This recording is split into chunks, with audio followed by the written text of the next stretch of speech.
the first turning of the wheel.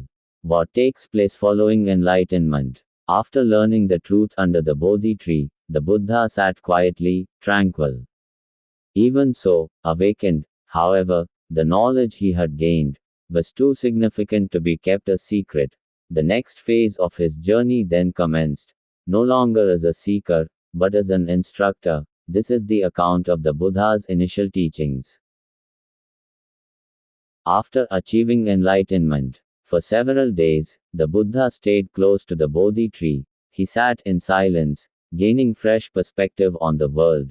The rivers ran calmly, the trees were gently blown by the breeze, everything seemed to be related, everything seemed to be obvious, for the first time.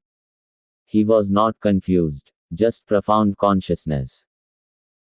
However, soon, he had a question. Will this truth be understood by people? He had discovered a profound wisdom, beyond words, beyond common sense, just for a second. The Buddha questioned if mankind was prepared. Would anyone pay attention?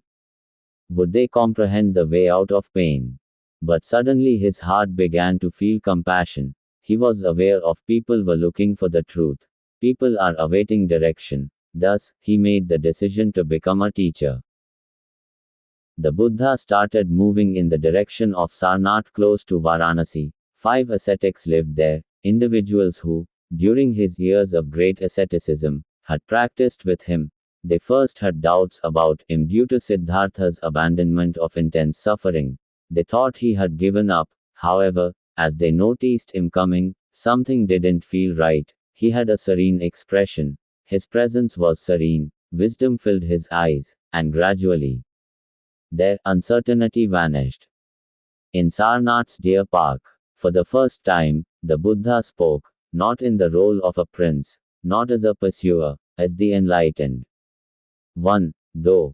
He talked about pain, why is there suffering? And how it is possible to be free from suffering. He gave an explanation of the middle path, a way out of affluence and self-torment. The 4 noble truths were then disclosed. The basis of knowledge in Buddhism. The ascetics paid close attention, a part of them started to awaken. Freedom is achievable, according to what the Buddha taught. Via appropriate comprehension, right word, right behavior, right living, right intention, appropriate effort, appropriate focus and attentiveness. The Noble Eightfold Path was the name given to this. Not a route of unquestioning faith, but a route of consciousness and comprehension, a route that anybody could take. That Buddha started moving in the direction of Sarnath close to Varanasi. 5 ascetics lived there. The Buddha's individuals were embraced by the early disciples, and gradually had practiced with him. His knowledge started to spread around the globe. Due to Siddhartha's abandonment of intense now turning into a beacon for humanity. Once, the Buddha had only looked for the truth. Right now, he told everyone about that reality, not by coercion, not out of fear, but with empathy, and even now, millions of people are still guided towards consciousness and serenity by his teachings. Take a deep breath, and remember, wisdom grows when it is shared with others. Subscribe to Just Breathe for more spiritual stories and teachings.